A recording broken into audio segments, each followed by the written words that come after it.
And I talk about this with my team all the time. So the big question is, what are top agents doing to absolutely crush it in real estate, grow their teams and add more transactions year over year while so many struggle? To get the answers, we interview top real estate agents to learn their secrets to success. Listen, we believe every agent should make a minimum of $100,000 per year, and we're on a mission to make this happen. We've already helped over 100 agents achieve this with our coaching. So if you want to fast track your business growth, get to your first $100,000 in GCI or add another $100,000 in GCI using social strategies, then head over to go.eliteagentsecrets.com, or you can just click the link in the description below. Also, just make sure to follow us, hit that subscribe button, and if you get any value from this at all, please tell a friend and leave us a review. My name is Andrew Dunn. And my name is Peter Michael. Welcome to Elite Agent Secrets. Hey everyone, and welcome to this episode of the Elite Agent Secrets show. Today we've got Mark Seawick with us. He's been in the business for 30 years, and in 2021 he did $82 million in sales, totaling 230 transactions. And best of all, 81% of that was all from referrals.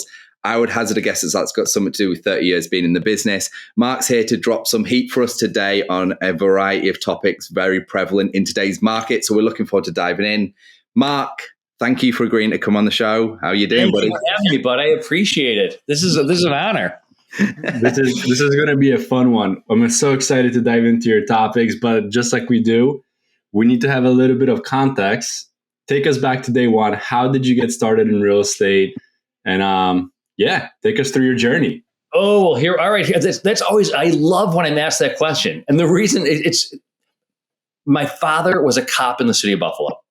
We grew up eating dirt. 5 of us stuck in a 900 square foot ranch. It wasn't the best first 18 years of my life. My family tells me, go get a degree. Any degree, the world will be your oyster. So I run off, I get a degree, not realizing that I'm supposed to actually be training myself for some kind of vocation, some kind of career. So I graduated with this degree in political science. I can't find a job. I am offered the opportunity to do HIV counseling and testing at the local health department. $29,000 a year back in like 1987. On day one, they hand me a notebook and they say, here, go talk to this guy. I'm like, okay, what do you want me to say to him? Tell him that he's got gonorrhea and find out everybody that he's had sex with in the preceding 6 weeks, and then go and tell all of those people that they have had sex with somebody who's had gonorrhea. And I was like, okay. So I did this for a year. I knew every drug dealer in town. I knew every prostitute in town. And after a year of this, I'm scratching my head going, what the hell went wrong? Because these were not the dreams that I had. These were not the aspirations that I had when I was growing up in Buffalo. And so I looked around me, and everybody that I knew who was driving a really, really sweet car, they all had their real estate license. And I was like, well, all right, well, any fool can get the real estate license. You've got a pulse and, and the ability to, cross a T and dot an I. And so that's what prompted me. And that was 30 some years ago. Can you imagine though, Mark, if you had said, these were what I was dreaming about when I was thinking about Buffalo. Exactly. The fact that you said this wasn't what I dreamed of was probably a given to everyone listening, being like, I didn't think Mark was going to say, because if you had said this is what I dreamed of, everyone would have been like, what the fuck? Everyone definitely would have been shocked, right? Just at the level of the enthusiasm that you basically went to highlight those things as you were sharing that story. I was like, holy crap. So how many of your guests have actually told you that story before? You're going to be the first. Yeah. I think you take number one. So 30 years ago, it's like, they got a pulse, like a breathe, they can get into real estate. Walk us through then a summary. Usually the first few years are the most interesting, then kind of fast forward to the last couple. What were your first few years like? Was it part-time, full-time, and what kind of deals did you do, and how did you make your progression into this world? You said something that I think is really interesting, because I think my last few years are far more interesting than the first few years. But that being said, let me just give you a quick. I started as a part-time agent. I was working for the health department while I was doing this, 15, 20 hours a week. And then I quit the health department and I started tending bar just to have money in your, this is a pretty typical story. You've got to have that added income. In between, actually, I ran a congressional campaign, local congressional representative, Louise Slaughter. I ran her campaign, again, making money that I was supplementing with real estate. And then after about 3 years, it flipped. I made $7,500 selling real estate my first year, $15,000 my second year, and then the third year it doubled again. And I think it was about my fourth. And actually, let me go back. I think there was an interesting thing that had played out. Because I was tending bar, I knew everybody in town, and I had a really large database, and I've always loved to entertain. So I would invite these people that I knew, and I would always have these large parties, dinner parties, barbecues, dance parties, whatever. And then I was also, as I mentioned, involved in politics. And so I started to invite these people, my friends, to political fundraisers.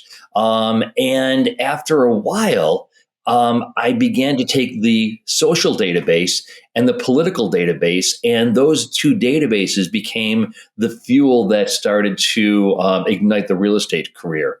And then along the way, it got to the point where at one point in time, probably about 20 years ago, I was good friends with Elliot Spitzer, who became, I was his guy here in town, and I raised all of his money. He ended up becoming governor of the state of New York. My partner went on to become Secretary of Education for the state. Congressman named Chuck Schumer picked up the phone one day and called me and said, "Hey, I'm coming into Rochester.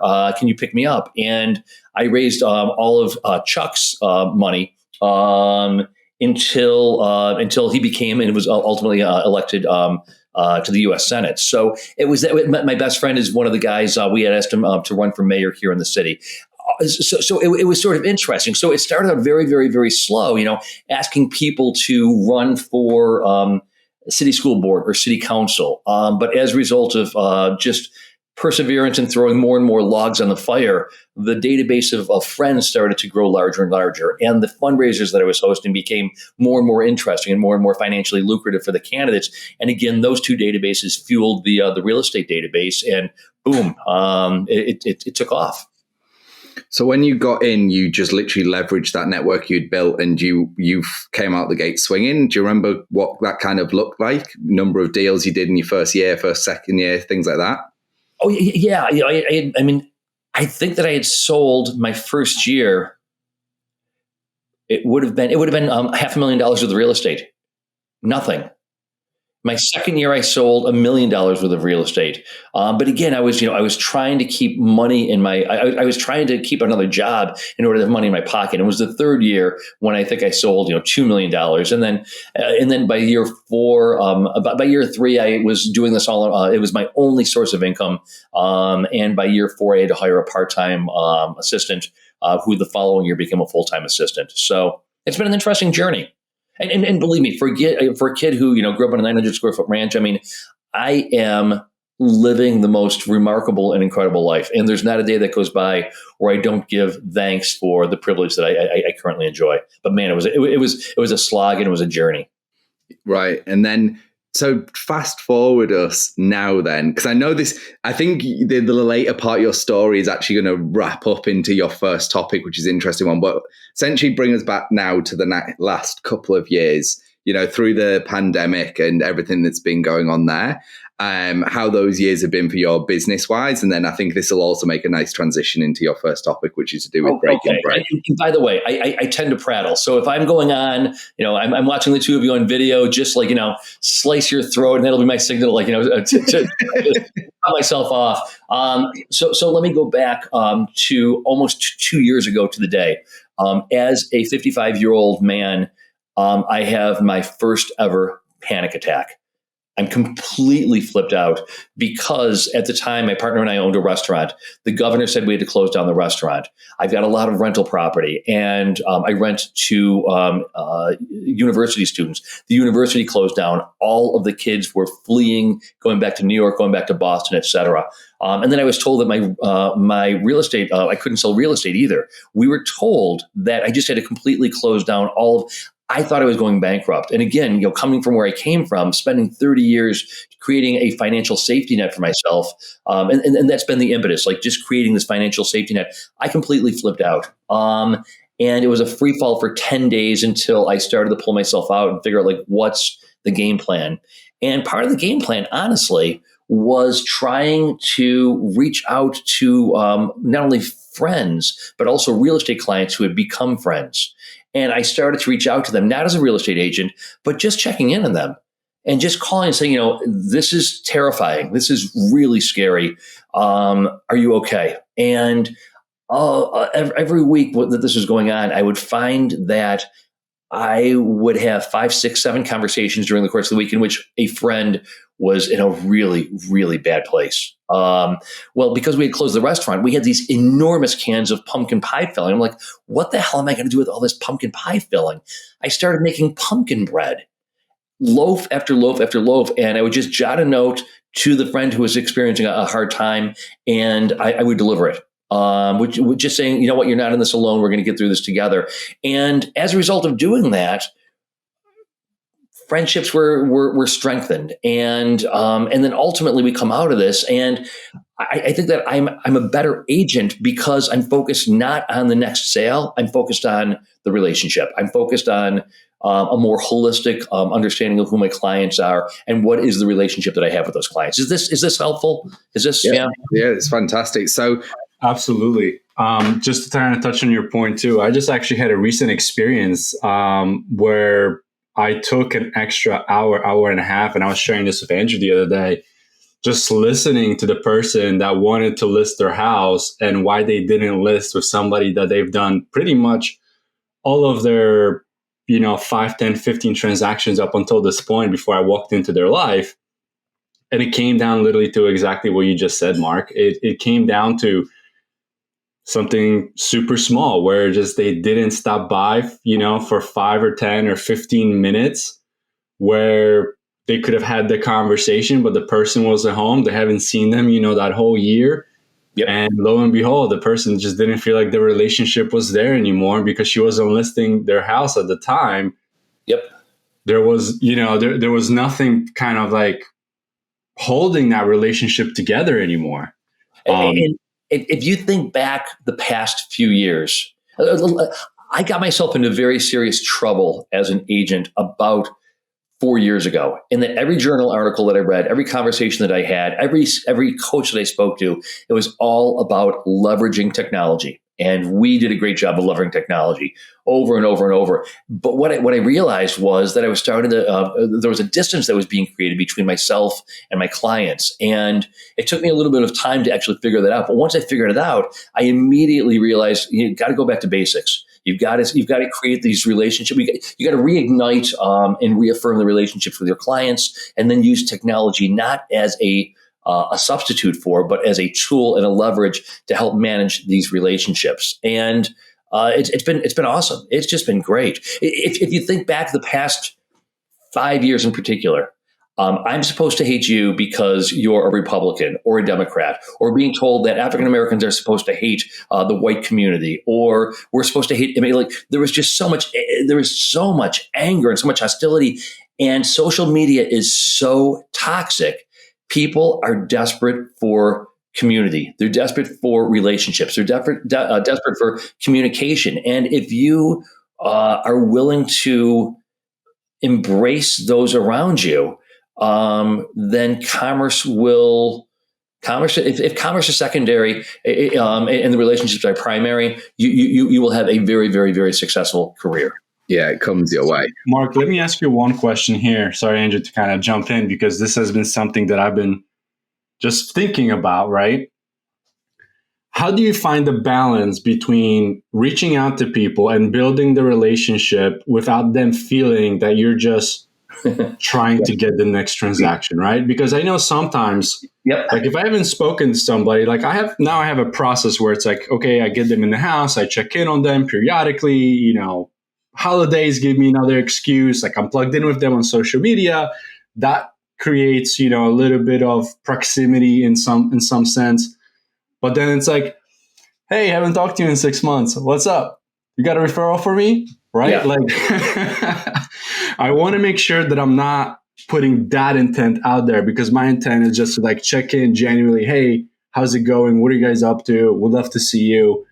But I do get that feeling because previously from other agents, because I have some property up north, that they have hit me up, it definitely felt like, they're about to pop a question on me right here, right now, you know?